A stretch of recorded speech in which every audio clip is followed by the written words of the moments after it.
तो मोदी सरकार इतना हट पकड़े हुए बैठी है।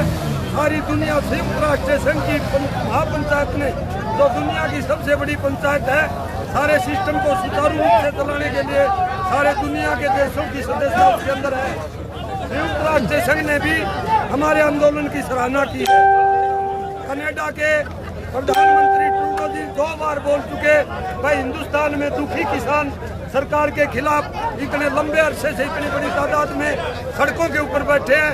मैं उनके बंद का, किसानों के आंदोलन का समर्थन करता हूं और हिंदुस्तान की सरकार को सलाह देता हूं जल्दी से जल्दी इनकी मांग को मान करके किसानों को बाइज्जत घर भेजने का काम करें। इसी प्रकार से इंग्लैंड के 36 MP, जिसमें आधे से ज्यादा हमारे भारतवंशी रहे हैं, उनके पूर्वज, और आधे MP प्रॉपर इंग्लैंड के जो MP है वहाँ की पार्लियामेंट के हमारे किसानों के आंदोलन को समर्थन कर चुके हैं। इसी प्रकार NRI हमारे विदेशों में गए हुए साथी सभी देशों से 1-1 करोड़ रुपए की सहायता राशि मदद के रूप में धरने के ऊपर आ रही है।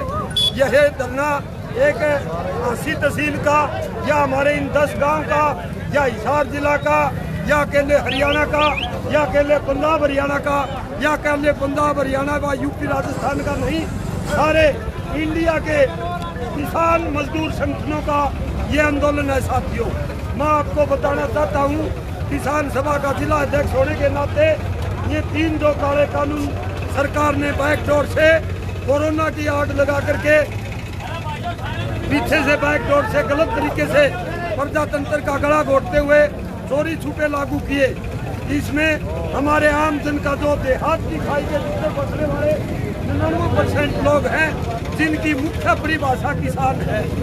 मैं आपको बताना चाहता हूँ, खेत के अंदर काम करके, चाहे उसके पास खुद की जमीन ना हो, किराए की जमीन ले करके खेती करके अपना गुजर बसर करता है, उसका नाम किसान है। छठे महीने फसल उठाने के टाइम पर मजदूर के रूप में किसान की मदद करने के लिए रात दिन किसान के साथ रहता है, वो मजदूर भाई भी किसान है। जिसके पास थोड़ी बहुत जमीन है तो छोटे किसान और सीमांत किसान की परिधि में आते हैं, अपना गुजर बसर खेती से करते हैं, साथ साथ कुछ पशुपालन करके अपनी आजीविका कमाते हैं, उसका नाम किसान है। जिसके पास साथियों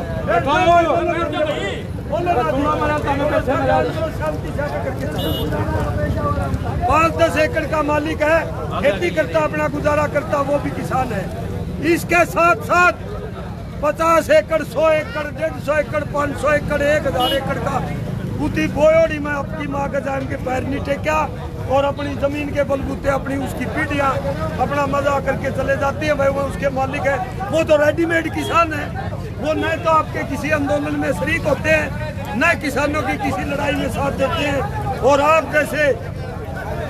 जैसे क्रांतिवीर ग्राउंड पर काम करने वाले, अपने सर का सौदा करने वाले, अपनी कौम और अपने अधिकारों के लिए दिन रात लड़ने वाले राम अवतार जी सुल्तानी एक मजदूर फैमिली से बिलोंग करते हैं और सारे देश के किसान और मजदूरों का ठेका अपने घर के कामों का इस कोई ध्यान नहीं। इस प्रकार के लोग कुर्बानी देते हैं, उसका बेनिफिट बड़े बड़े जो जागीरदार जमींदार हैं वो उठाते हैं। वो है ही किसान।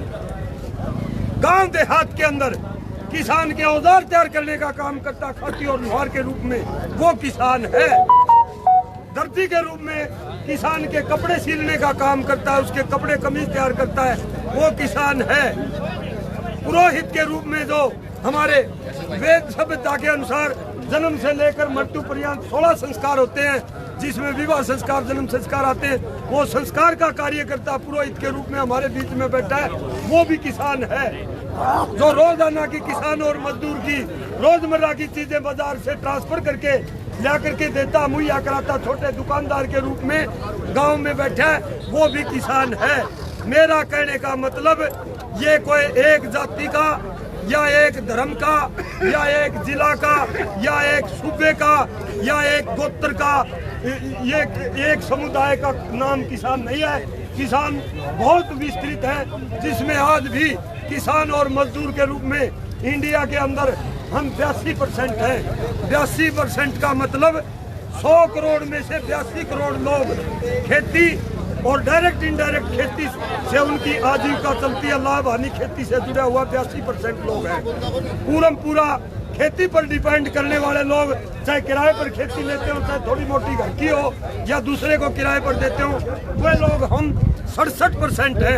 82% लोग इन काले कानून अध्यादेशों से प्रभावित होंगे। उनका जनजीवन अस्त व्यस्त हो जाएगा।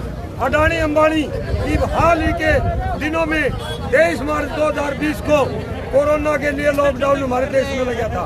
उसके बाद छोटा दुकानदार, मध्यम वर्गीय व्यापारी, छोटी फैक्ट्री वाले लोग और किसान, मजदूर, पशुपालक और रेडी फड़ी लाने वाले लोग, सब लोगों का जीवन अस्त व्यस्त हो गया। प्राइवेट स्कूल चलाने वाले, छोटे मोटे जो ट्रांसपोर्टर थे, स्कूलों में जिसने बसें लगा रखी थी, उनका जनजीवन अस्त व्यस्त हो गया। उनको किराए के देने के लिए पैसे नहीं है, अपनी गाड़ियों का किस्त भरने का पैसा उनके पास नहीं है। इतनी बुरी हालात होते हुए अडानी और अंबानी की संपत्ति हमारे देश में इतनी तेज रफ्तार से बढ़ जाती है कि सारी दुनिया के अंदर किसी भी साहूकार की संपत्ति इतनी नहीं बढ़ी। और लिखा आता है दुनिया के शीर्ष साहूकारों में भारत के 2 साहूकारों का नाम आज से दर्ज हो गया। यह हमारे लिए बढ़ाई की बात नहीं है, यह हमारे लिए घाटे की, नुकसान की और देश को रसातेल तल में धकेलने की बात है। कुछ लोगों के पास 80% राम अवतार जी बताएंगे सारी बात, मेरे से ज्यादा जानकारी रखने वाले लोग हैं हमारे पास। किसान मजदूर एकता जिंदाबाद, किसान मजदूर एकता जिंदाबाद, मोदी सरकार मुर्दाबाद, मोदी सरकार मुर्दाबाद, काले कानून वापस लो, काले कानून वापस लो। तो साथियों, मेरा कहने का मतलब है भाई लगभग 100 करोड़ लोगों का निवाला छीन करके अडानी और अंबानी की तिजोरी में भरने का काम मौजूदा बीजेपी सरकार और हमारे देश के हिटलरशाही तानाशाही प्रधानमंत्री और उसका मंत्रिमंडल, इसी प्रकार हरियाणा के अंदर हम तो किसान संगठन में काम करने वाले किसान लोग हैं, लेकिन वे ये जो अनुभवहीन, जिसको हमारे समाज का, हमारी किसी प्रकार की गांव देहात के लोगों की, हरियाणा की जनता की मेन एक्टिविटी का उस आदमी को कोई ज्ञान नहीं, उसको हमारे देश का मुख्यमंत्री लगभग 6-7 साल से थोप रखा है और ऊपर से जो ऑर्डर आता है वही काम वो कर देता है। उसको ये पता नहीं है लोग कैसे गुजारा करते हैं, इनका आपस का सर्कल, आपस का भाईचारा कैसा है, इन लोगों की लाइफ स्टाइल कैसी है, वैसे ही वो कुछ कह देते हैं। ये हमारे लिए बड़ी दुर्भाग्य की बात है साथियों। राष्ट्रीयता के नाम पर कहीं पुलवामा में लड़ाई मचवा करके परिप्लान 50 जवानों को शहीद करवा करके और हम लोग भावुक हो गए। मैं भी उसके अंदर जिम्मेवार हूँ, किसी दूसरे का नाम नहीं।